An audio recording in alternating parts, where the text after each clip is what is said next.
Pemirsa, ada wacana penghapusan jalur zonasi di seluruh jenjang pendidikan pada penerimaan peserta didik baru PPDB tahun ajaran 2024-2025. Wacana tersebut pun dibantah oleh Kepala Dinas Pendidikan Kepemudaan dan Olahraga Disdikpora Provinsi Bali, KN Boy Jaya Wibowo.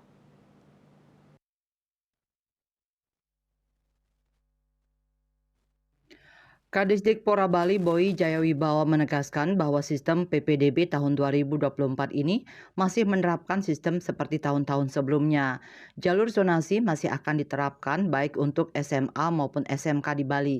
Dikatakan sistem PPDB tahun sebelumnya, baik dari tingkat pendidikan SMP hingga SMA SMK, ada sejumlah jalur yang diterapkan, mulai dari jalur prestasi, jalur perpindahan tugas orang tua, wali dan afirmasi, serta jalur zona umum dan jalur zona bina lingkungan.